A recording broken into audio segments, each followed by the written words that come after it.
Así que les damos la bienvenida. Darío Escobar es un artista guatemalteco. Él es artista, arquitecto, restaurador, un pensador. Le encanta la historia, es una persona interesantísima y me da mucho gusto que hayas aceptado nuestra invitación, Darío, para que conversemos de lo que nos dé el tiempo, de algunos temas que creo que son de actualidad en la región y desde la región. Un poco la presentación que hacíamos de Darío es que es un artista que trabaja en Centroamérica, pero también desde Centroamérica, desde Guatemala, ahorita en México. Pero bueno, vamos a hacerte una presentación, Darío, como es necesario describirte. Vamos a utilizar el término artista conceptual. ¿Cómo te sientes con esa denominación? ¿Te reconoces en esa denominación de artista conceptual? Bueno, mira, la verdad es que desde finales de los 60, principios de los 70, la ruta parece ser esa. Un cuerpo de trabajo dentro de una dinámica formal y conceptual. Parece ser que eso articula el arte que se produce pues, en los últimos 40, 30 años.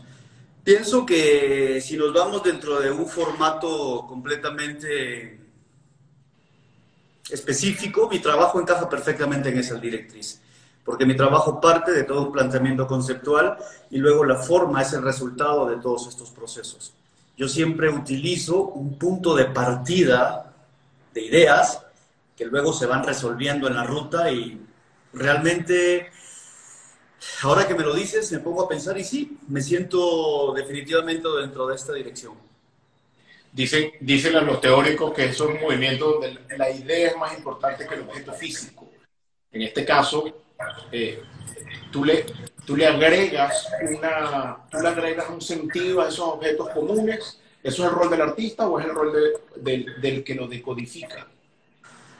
Mira, en realidad, esa es una muy buena pregunta. Si bien la idea es el valor más relevante en las producciones de los últimos años, para mí la forma sigue teniendo un sentido, sigue teniendo un objetivo. Analizando mi trabajo, evidentemente un punto fundamental en él es el ejercicio crítico.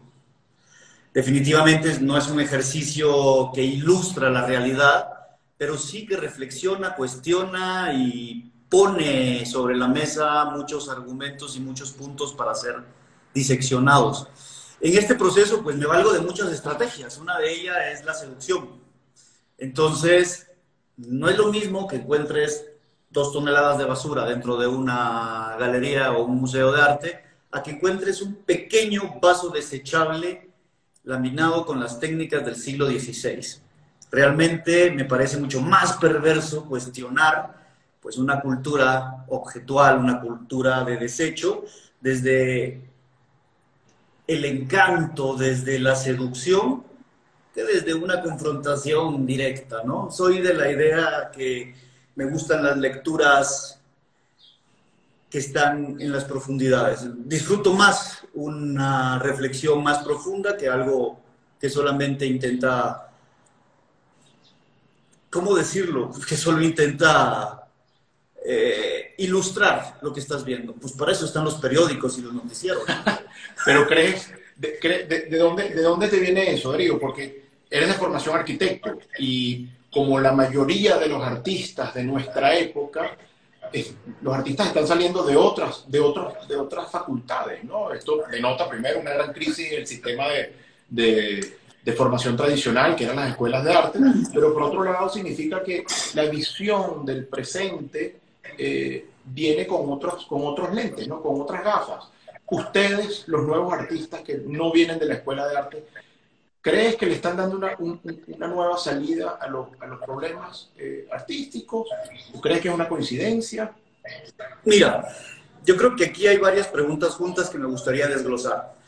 Por un lado, sí, mi formación proviene de la arquitectura y más adelante, por cosas de la vida, estudié conservación y restauración, que fue algo particularmente importante, fue un punto de partida.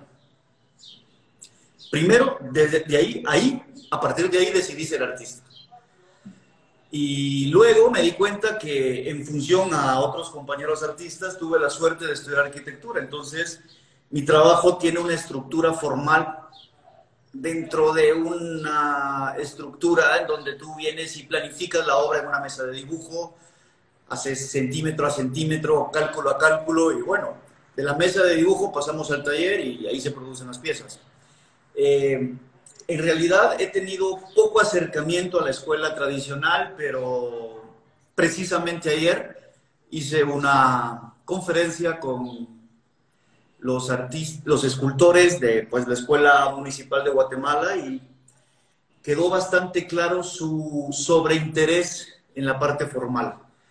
Que claro, no está mal, pero creo que es interesante saber de qué te sirve tener la habilidad de construir si no tienes la menor idea de qué decir. Creo que todo tiene que ir de la mano. ¿Me entiendes? Interesantísimo. Eso tiene mucho, lo han dicho varias personas con las que hemos conversado en este último mes.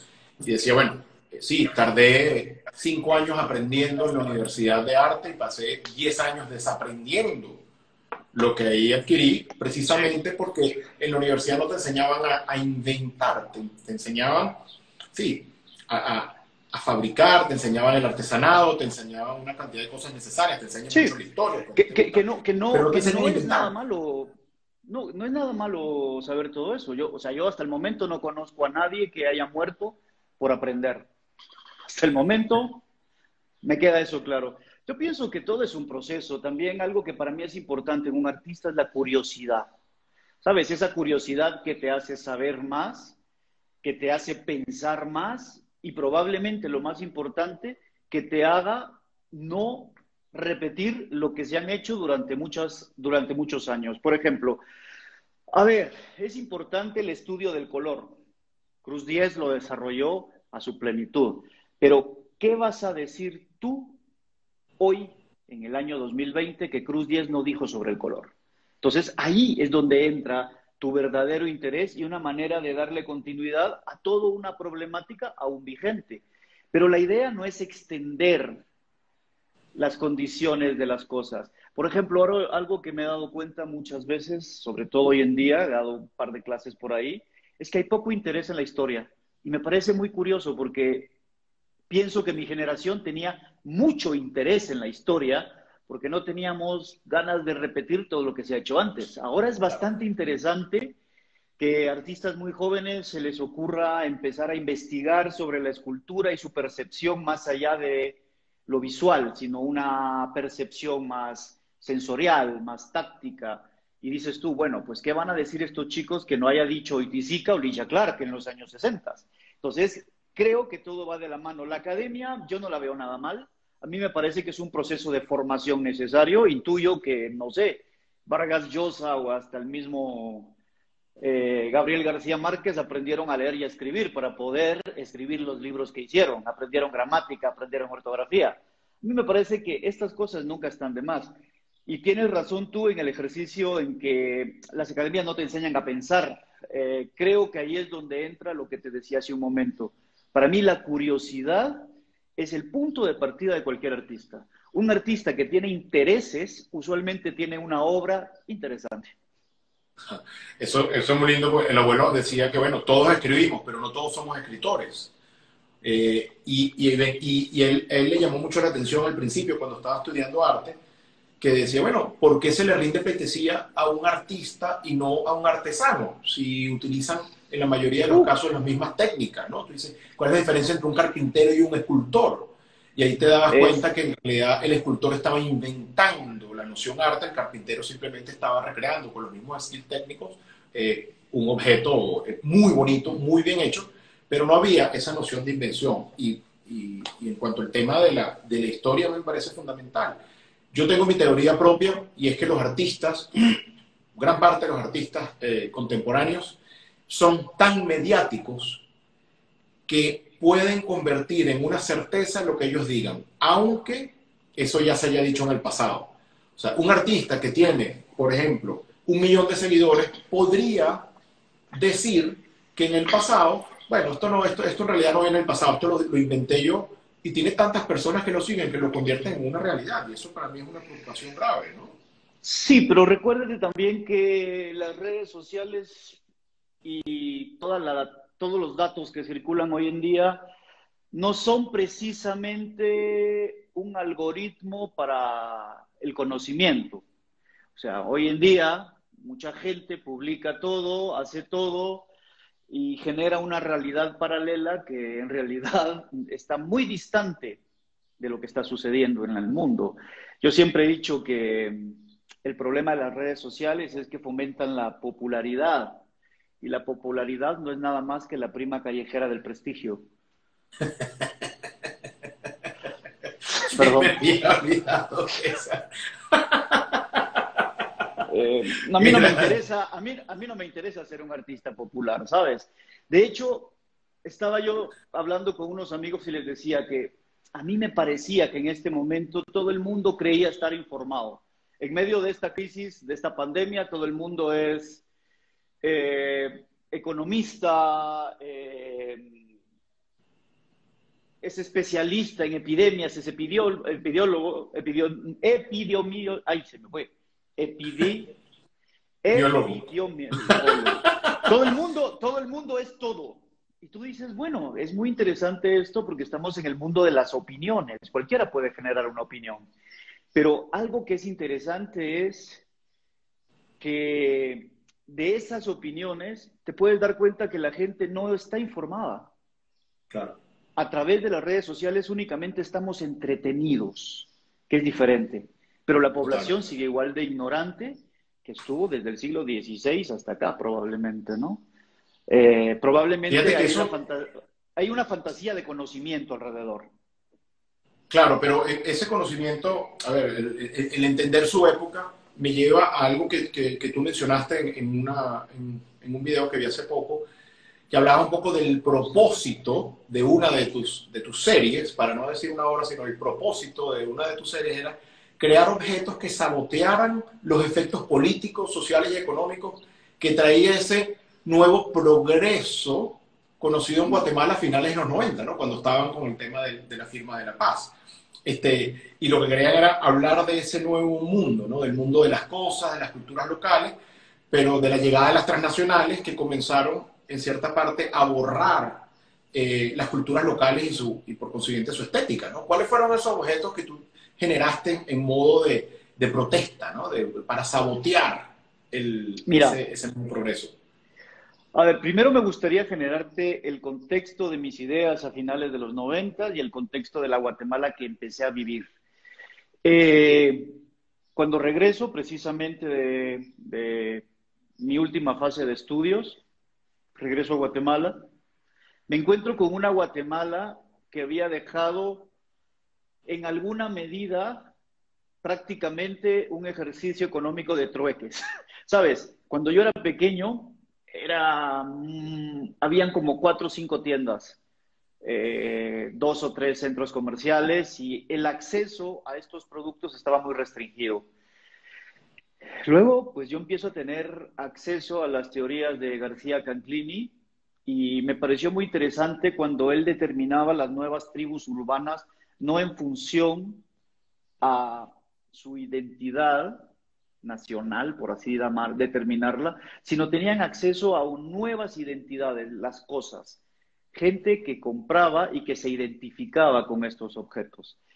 Guatemala Guatemala ciudad, el centro, se convirtió en un gran shopping mall de mercadería ilegal que circulaba por todas partes y que para la mayor parte de los guatemaltecos eso era progreso, porque la gente ya tenía acceso a los objetos. Y a partir de eso empecé a pensar en elaborar una serie de objetos que recordaran el pasado colonial y de esa manera proponía que las cosas seguían estando iguales 500 años después.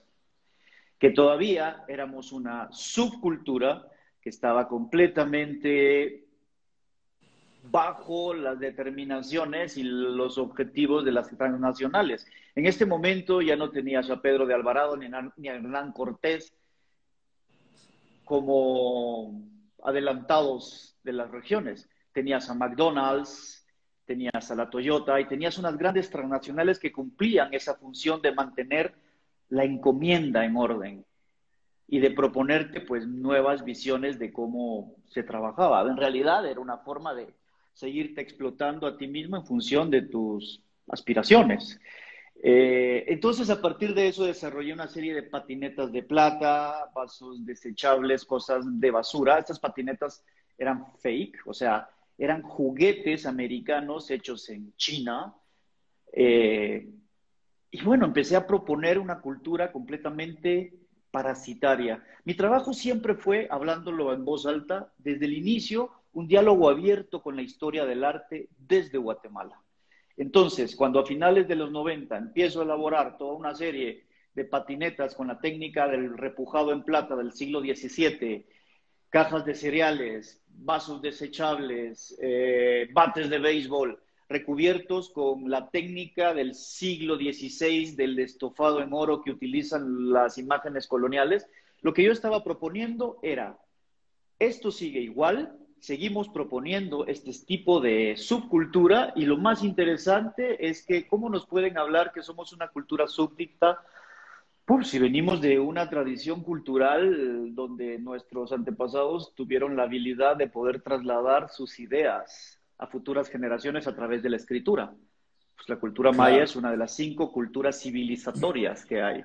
Pero a partir de la historia del arte, la idea de la colonización vino a insertar esta región dentro del mapa de la historia. Y entonces se enseñó a hacer arte.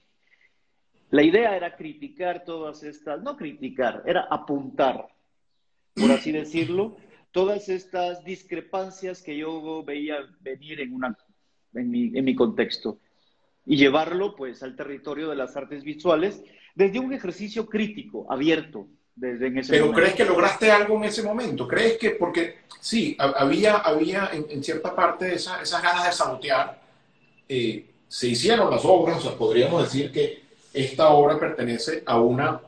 Ah, fíjate, exacto. Así de fácil.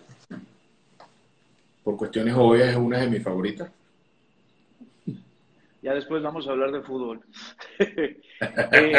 Mira, la pregunta que está haciendo... Pero lograste algo en ese momento, ¿cómo fue recibido? Esa pregunta es muy cruel, porque esa pregunta es de una crueldad absoluta. Nunca pensé que me la fueras a preguntar. La verdad es que con estos comentarios tan abiertos y tan políticos, yo esperaba una reacción mucho más interesante en el desarrollo del cuestionamiento de las cosas, porque hace 20 años nadie hablaba de colonialismo. Y bueno, yo tuve la suerte de tener acceso a mucha información, sobre todo, pues mis amigos casi todos son escritores, y pues nos prestábamos muchos libros en ese momento, así que tuve mucho acceso a muchas teorías relacionadas a la antropología y a las nuevas civilizaciones y a las nuevas culturas, sobre todo a la hibridación cultural que surgía pues desde los años 80 con las teorías. Resultados no lo sé. Lo que sí te digo es que tuvo mucha aceptación ese trabajo, pero el problema con el arte político, por así decirlo, es que al final de cuentas terminas recreando una realidad y esa realidad, pues, desde el territorio de las artes visuales, regresa al espacio que probablemente menos pensaste que querías.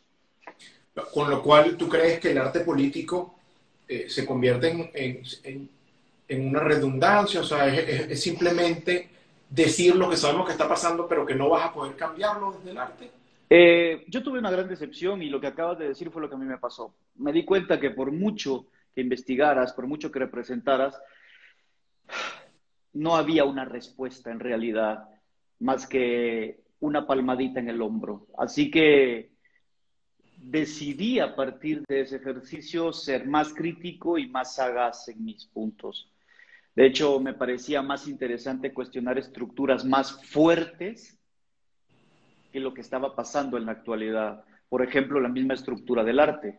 Cuando yo empiezo a trabajar la serie de carrocerías, de camiones, para mí, en esa estructura de obras hay mucha más fuerza crítica que en las mismas obras donde estaba recreando una nueva colonización en Guatemala. Porque esas estructuras de camiones son el resultado de carpintería popular, de formas de concebir el espacio a partir de geometría pura y de decoración de camiones que transportan verduras, cerdos, inmigrantes ilegales a la frontera con México. Son camiones totalmente que adentro de ellos pasa de todo, pero en la parte de afuera están en las postales de todas las agencias de turismo de Guatemala. Entonces, para mí era interesante hacer una cita abierta con la abstracción geométrica. La abstracción geométrica, en realidad, que tiene un claro desarrollo a partir del suprematismo, es el logro más importante de Occidente. A través de la geometría pura, Occidente, o mejor dicho, el arte occidental, dice prácticamente, no necesito representar nada, estoy tan evolucionado que a partir de campos de color y de formas y de geometrías, puedo representar la realidad, no necesito una lectura lineal literaria en ella. Y bueno, lo que yo hice fue quitar estas puertas de camiones, las llevé a una galería y dije, ok, entiendo cómo Occidente llegó a esto, pero ¿cómo me explicas que los artesanos de Centroamérica llegaron a las mismas conclusiones, no por un exceso de racionalización, sino por intuición, que es una forma paralela de conocimiento? Entonces, maravilloso. A mí me encanta ese término para ponerlos en contexto a algunos de nuestros seguidores. Darío toca el tema de la abstracción geométrica. Estamos posicionándonos en los años 20 del siglo pasado, pero hay algo que le llama la atención y ahí es donde vienen esas coincidencias históricas de, bueno, si la abstracción geométrica es el mayor logro del arte occidental, ¿cómo es que te consigues en las carrocerías de los camiones en Centroamérica unas estructuras geométricas? Y a eso es lo que Darío llama intuición, ¿no? Que es esa forma de inteligencia que consiguieron los artesanos. Pero ahí es donde viene esa intuición. Tú le llamas intuición a eso que le llaman los artesanos. En la región le pueden llamar ruptura. O sea, existía en cierta parte una ruptura, ¿no?, de los códigos del pasado, y por eso acabaron con la figuración y llegan a la geometría a través de la abstracción. ¿Qué crees que sucedió ahí con el respeto de la abstracción que ya tenían, la abstracción matemática que tenían los mayas? ¿Cómo crees que eso sucede en esta región que es tan figurativa? ¿Cómo es posible que hubiesen códigos geométricos en una región que la hemos descrito como figurativa?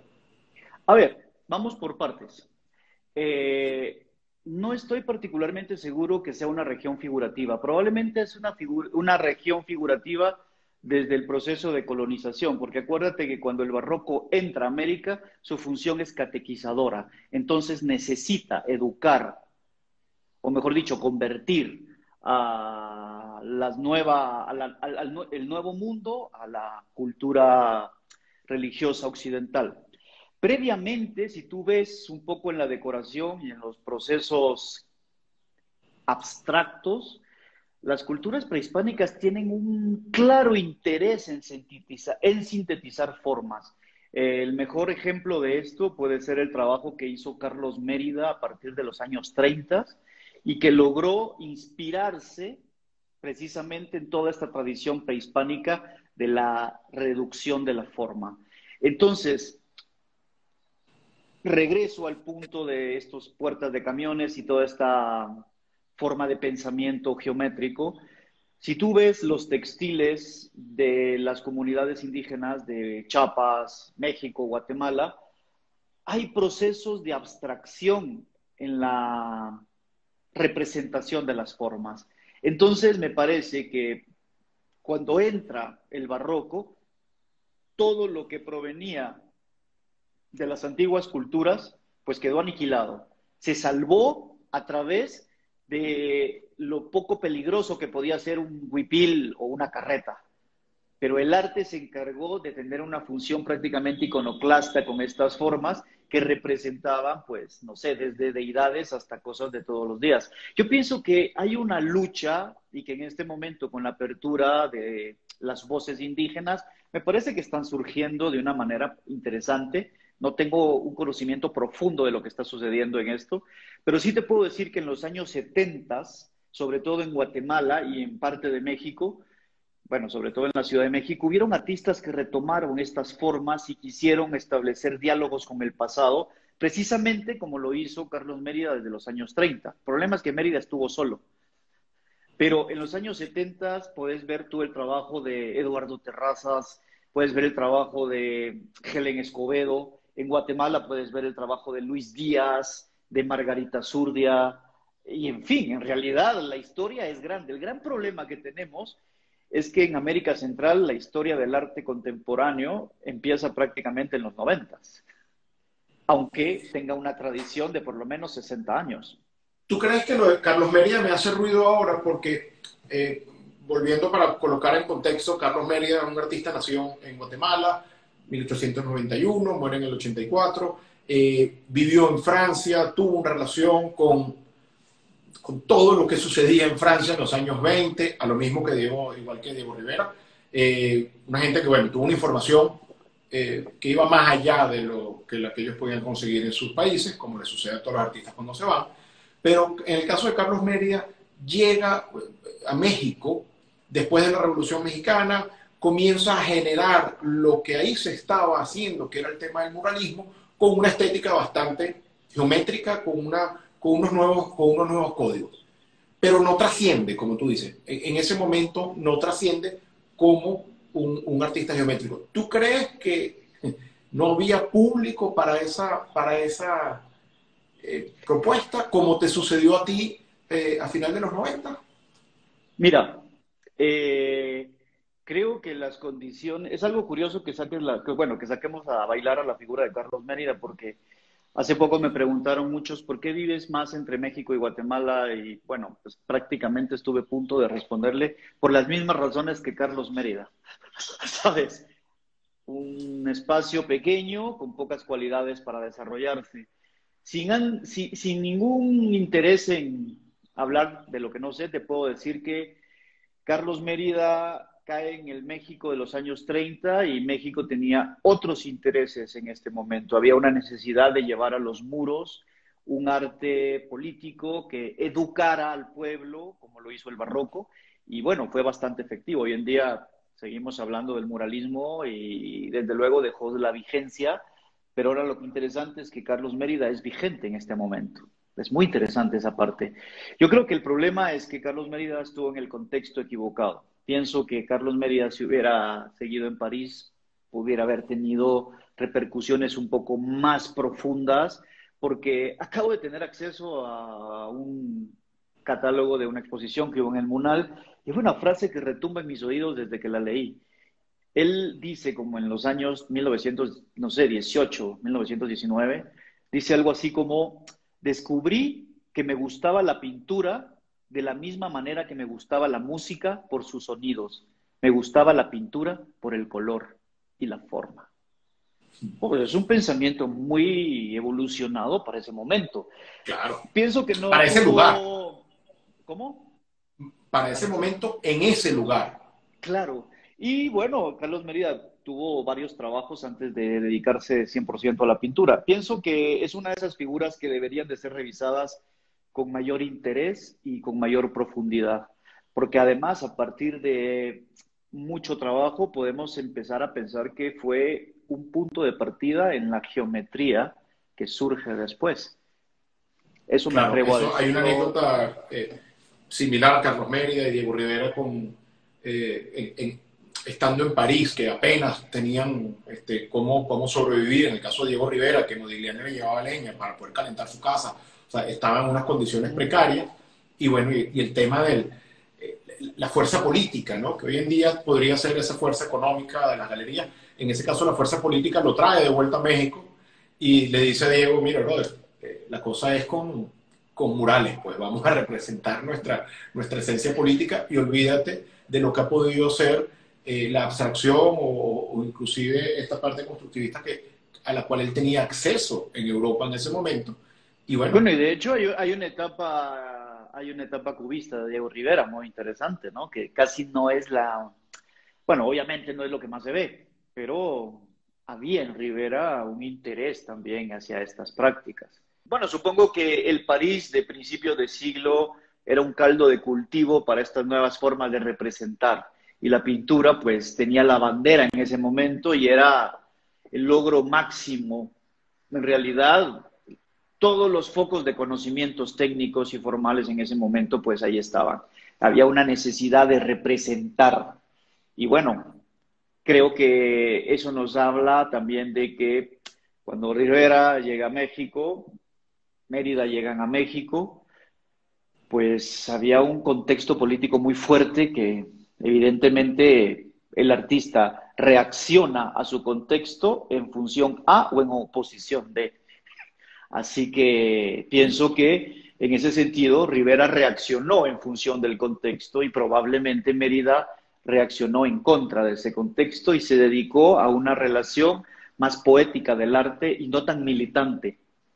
Ahora, quizá lo interesante es que, si te das cuenta, hubieron tres figuras que para mí son muy interesantes en México en este último siglo, y es Carlos Mérida, Matías Gerrit y Günter Gersov. Son los tres artistas abstractos, geométricos en alguna manera, más abstractos que geométricos, a excepción de Mérida, pero que en realidad pusieron en cuestión muchas estructuras que repensaban la idea de un arte y repensaban sobre todo la función del arte más allá de un arte didáctico que moviera masas.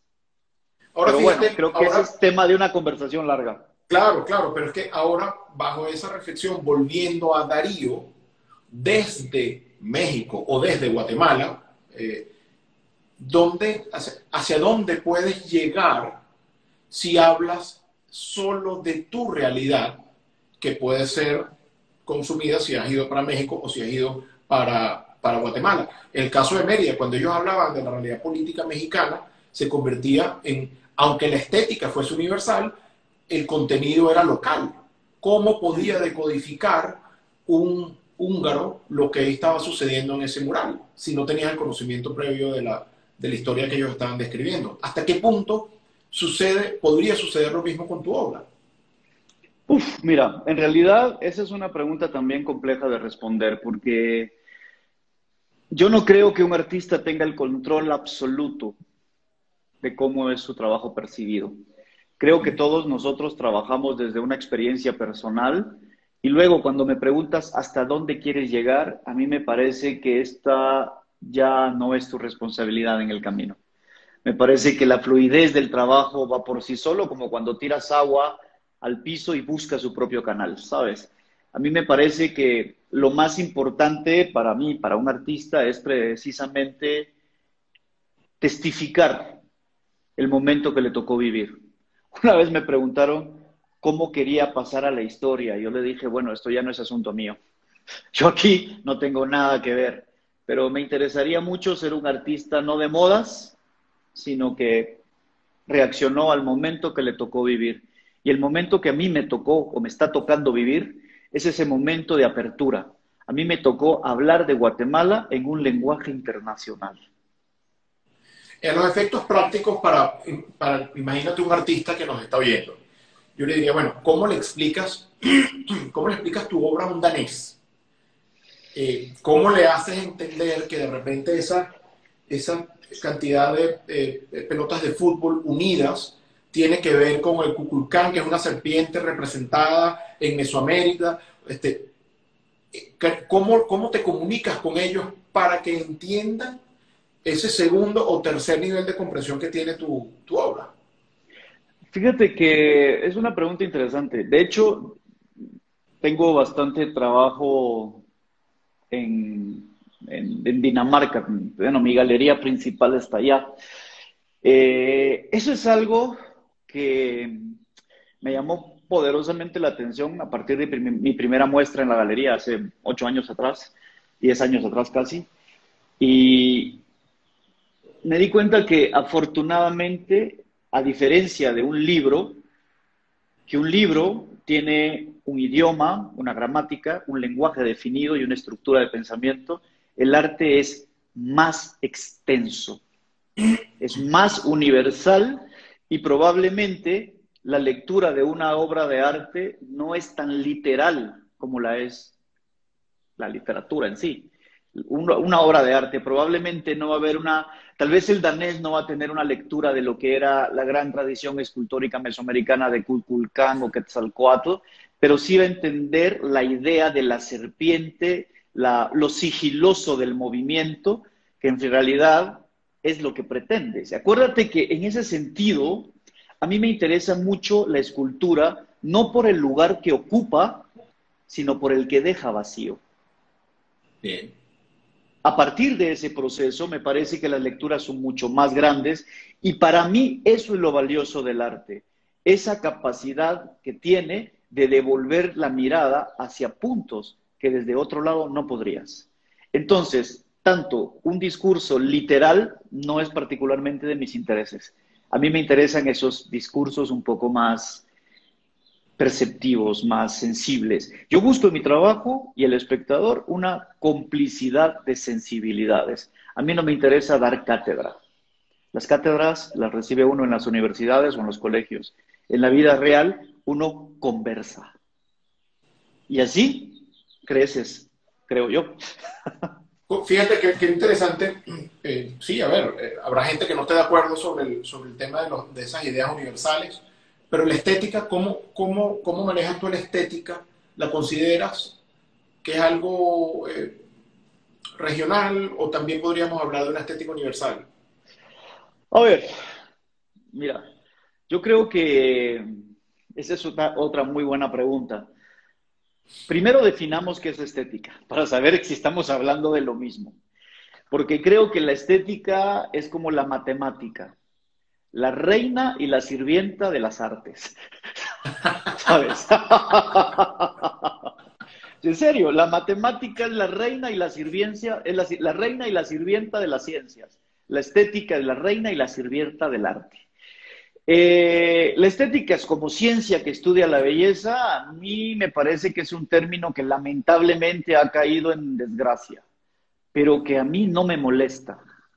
¿Sabes? La estética para mí es un punto de partida para poder entrar a cosas. Yo jamás he pensado que la estética sea algo peyorativo.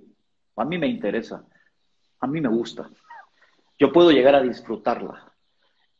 No voy a... De hecho, va muy claro que la no estética, el informalismo, es otra manera de vertiente de la estética misma. Correcto. ¿Sabes? Así Sí, de fácil. correcto. Así que, ¿qué te puedo decir? Creo que el problema está no en la estética, sino en el término de belleza, que es un poco más profundo. ¿Sabes? La belleza sí entra en... Bueno, podemos tomar la idea de belleza dentro de la parafernalia de lo que se aplica a la moda en el siglo XVIII. Son cosas transitorias, son cosas transitorias. Entonces la belleza, creo que en todo caso, puede llegar a ser más cuestionable, porque obviamente las modelos que utilizaba Rubens en sus cuadros hoy en día no tendrían el éxito que tuvieron en el siglo XVII. Así que probablemente lo que vale la pena hacer a un lado es la palabra belleza, pero sí adentrarnos en la estética. Estéticas universales hay, cosas agradables y desagradables hay. Yo lo que creo es que cada elemento adquiere en su contexto respectivo ciertas dinámicas y ciertas reflexiones. Tú ves en el África la idea de pintar el cuerpo, la idea de estética es distinta probablemente a en China o en Japón. Sin embargo, hay algo que a mí me interesa mucho más de todo esto y que yo sustituiría la palabra estética, y es ritualidad. Para mí la ritualidad lleva dentro de sí misma una estructura de pensamiento más compleja, y a través de eso yo puedo pensar en que afortunadamente cada región del mundo es distinta, pero todas coinciden en eso, en un ejercicio de ritualidad, que es una forma de entender el mundo desde una perspectiva mucho más compleja. Wow, no sé si te dije algo, pero... No, claro, pero precisamente cuando tú hablabas de los objetos deportivos, ¿no? Esto comienza como una crítica, esto era un objeto utilitario modificado para generar una crítica, pero se volvió una estética. O sea, claro. Esto es academia, esto es estética de Darío Escobar. Uf, no lo sé, lo que te puedo decir es que al final, qué bueno que dejé de hacer toda esta serie de obras con oro, con plata, porque me estaba convirtiendo en el rey Midas. No, todo, no podía comer nada ni tomar nada, porque todo, por muy crítico que fuera, terminaba siendo consecuente. Por muy crítico que fuera, por muy complejo que fuera, o imagínate utilizar la idea del fútbol como un ejercicio para mantener idiotizado al pueblo, pues al final no funcionó esto, dentro de ese ángulo, pero sí funcionó dentro del ángulo de las artes visuales, porque probablemente el formato de las artes visuales es que termina siendo lo que un amigo curador le llamaba el efecto Drácula, ¿sabes? El efecto Drácula es un muerto viviente sale a la calle, toma la cultura popular, la mete al museo, la vuelve inmortal, pero a cambio esa cultura popular nunca puede volver a ver el sol. Brutal. Brutal. Yo soy una persona muy crítica y muy reflexiva. En realidad, mi trabajo es precisamente todas las ideas que tengo, las devuelvo con muchas capas de lecturas. Como te digo, definitivamente mis orígenes dentro de un formato de producción muy crítico, me di cuenta que ¿de qué iba esto de andar reproduciendo lo que miraba en el noticiero? Si todo el mundo ya lo sabe. Lo que no sabe es mi opinión sobre eso. Y probablemente mi opinión está más sesgada y es un punto más interesante con lo que sí puedo entrar en este debate. Claro, A ver, claro, claro, veamos, claro, totalmente. el tema de cómo un gobierno ha manejado el COVID. A ver, ¿de qué me sirve pintar 10.000 COVIDs en un cuadro? Pues ya todo el mundo sabe qué está pasando. Pero mi percepción sobre esto, ¿en dónde está? Y yo creo que al final de cuentas, una obra de arte es una opinión. No es precisamente la manera de ilustrar la opinión de los demás. Yo pienso que una obra de arte es una opinión. Por ejemplo, a ver, estoy viendo atrás una pintura de tu abuelo. O sea, en realidad es difícil no verla, pero ¿qué es lo que para mí me llamó poderosamente la atención del trabajo de tu abuelo? Es esa reflexión sobre el color y sobre la percepción, que es algo tan abstracto en el ser humano. Nuestro ojo se desarrolló para poder ver el color y poder reconocer qué frutas estaban maduras y cuáles estaban verdes cuando todavía vivíamos en los árboles, ¿no? Entonces, ese refinamiento en la percepción del mundo puede ser que no sea real. Sin embargo, Como este caso, que no hay como este turquesa, caso, no hay amarillo ni rosado. claro. Entonces, ¿qué es lo que está pasando, por ejemplo? Para mí el arte es precisamente una opinión. ¿Qué es lo que me está diciendo el trabajo de tu abuelo cada vez que lo veo? Todo esto es una ilusión. Es una forma de recordarme que en realidad la vida, probablemente el gran secreto de la vida es no tomársela en serio. ¿Intentaste una vez tomarte la vida en serio cuando estabas en Caracas? Me gustaría que esa anécdota me encanta. Casualmente fue en Caracas, ha podido ser en cualquier otro lugar del mundo, igual es chistosa, ha podido ser en Cabo Verde o en esos lugares donde suceden cosas. Pero digamos que en este caso fue en Caracas, estabas haciendo una exposición en el museo. En el Sofía Inver, ajá. Se Cuéntanos. llamaban. Wow, bueno, imagínate, esto tuvo que haber sido a finales de los 90, 99, por ahí 98 tal vez. Fui invitado a una bienal al Museo de Arte Sofía Inver. Y bueno, pues siempre ustedes han sido bastante corteses, así que me estaban dando un tour por el museo y había una exposición entre Picasso y Matisse.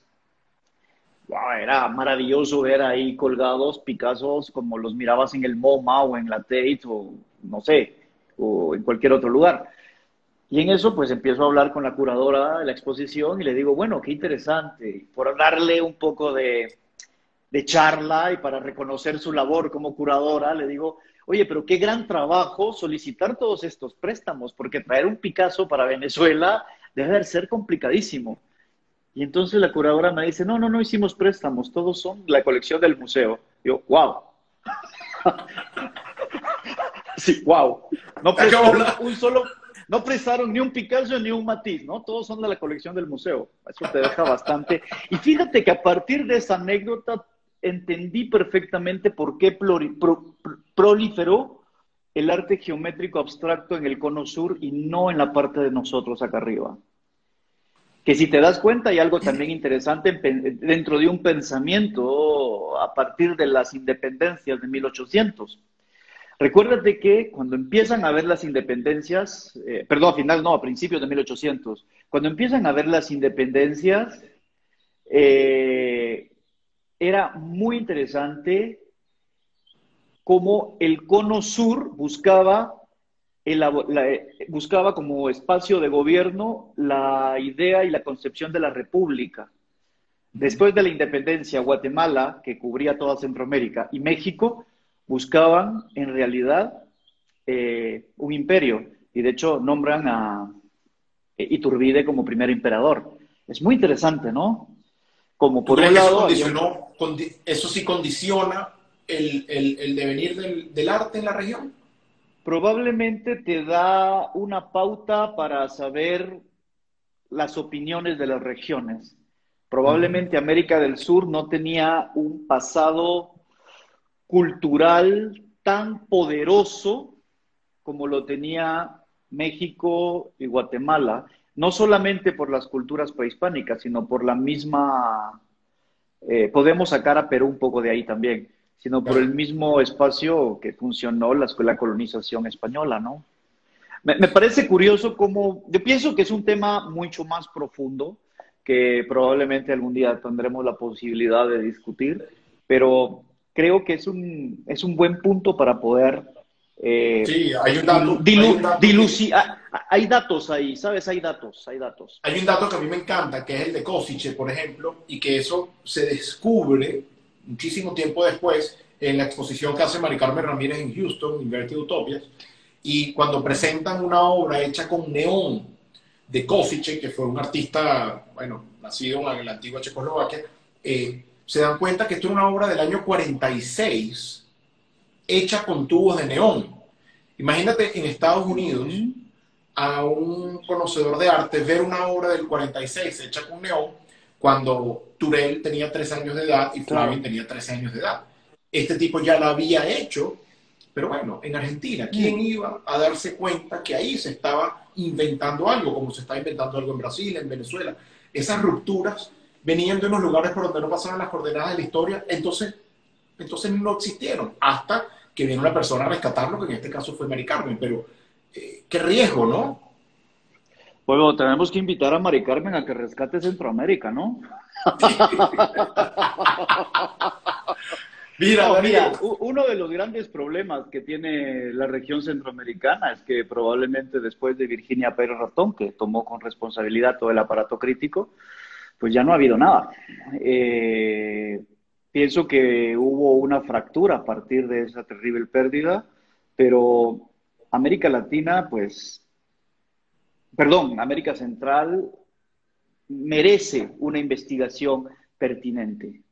¿Sabes? Y no estas escuálidas representaciones nacionales, definitivamente donde yo he estado también, ¿verdad?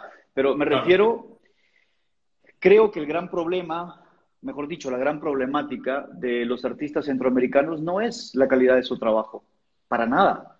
Hay una cantidad de talento en esa región que te sorprende. Hace poco mi amigo Klaus me acaba de mandar las fotografías de un artista impresionantes de producción de los años 60, completamente desconocidos. Pero claro. regresando al tema, para mí el verdadero problema de América Central, sobre todo hablo desde Guatemala, que es mi contexto, es la falta de un aparato crítico que tenga la capacidad de poner a los artistas en una conversación con el resto del mundo. Así de Sí, fácil. ahí, sí. Eso sumado a la falta de público. Bueno, si algún y día sumado lograr... a la falta también de tarimas, ¿no? O sea, si no tienes Imagínate, un sistema de museos y galerías que funcione, ¿dónde está la tarima para el artista para que se genere un público, sí, para que pero se genere un acuérdate mercado? que primero va una cosa y luego otra. Si, a ver, ¿por qué el fútbol es tan popular en nuestra región? Bueno, en Guatemala tiene muchos estadios, sí, bastante buenos. Pues porque hay público. ¿Pero por qué no hay museos? Porque nadie va. Así de fácil.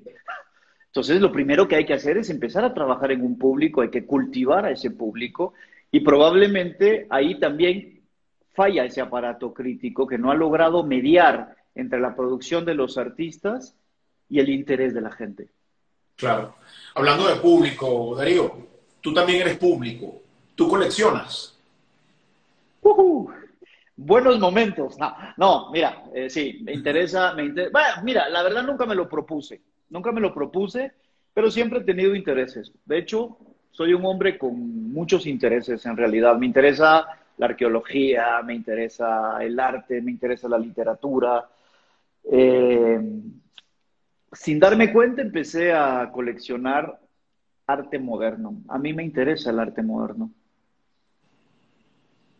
Qué interesante. Tengo una respuesta para eso. No, interesante, interesante. Que a nosotros nos llama mucho la atención cómo los artistas también tienen esa sensibilidad hacia las obras de los demás para tenerla, no para copiarla o no para utilizarla como un punto de ¿No? partida o para criticarla, sino para tenerla, para, para convivir con ella a diario, que es un poco lo que hacemos los coleccionistas, ¿no? Sí, ahí está la Darío, Isabela. por ejemplo, te quería agradecer por esta charla. De verdad que es súper interesante. Invito a la gente que escuchó esto que lo vea luego en YouTube.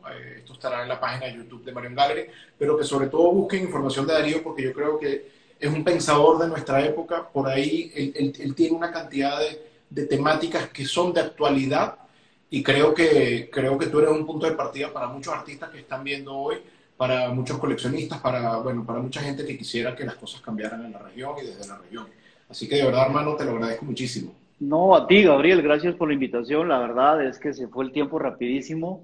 Eh, Pienso que estos proyectos que estás haciendo de conversar con la gente son una buena medida para poder poner en orden las cosas. Pienso que en esta etapa de confinamiento, donde todo el mundo está terminándose las botellas del bar, es importante tomar algo como que para mí es importante en este momento y que he descubierto en estos 3 meses encerrado en casa, en México. Y es que es un buen momento para estar en silencio, es un buen momento de pensar todo lo que hemos hecho y sobre todo es un buen momento de saber algo. Todo el mundo habla de que viene una crisis tremenda, que va a colapsar el sistema de galerías y de museos. Acuérdate que el mundo del arte no produce arte. El mundo del arte produce mercado. Los artistas y el público sí producen arte y consumen arte. Una cosa puede fracasar y puede caer, pero la otra no. Así que no nos va a quedar más que seguir entre nosotros mismos. El que es artista va a seguir siendo artista, aunque le toque ir a atender aunque le toque ir a atender un restaurante cuando los abran. Pero en función creo que es bueno saber las cosas y que hay una división entre ambas. Y lo más importante es que estas dinámicas, por ejemplo, la que tú haces, creo que ayudan muchísimo a pensar, que es lo único que realmente nunca está de más. Así es. Pues le agradecemos a las personas que se conectaron hoy, que quisieron escuchar Gracias esto, a todos, ¿eh? y a las personas que me ayudan a realizar este proyecto, que es bien laborioso, pero hay mucha gente en Articruz, hay gente que me apoya desde la galería, así que les agradezco muchísimo a todos, quien me revisa la luz, quien me ayuda a escribir mis chuletas. Así que Wow, gracias está a muy todos y bien. gracias a ti, hermano. Espero Dale.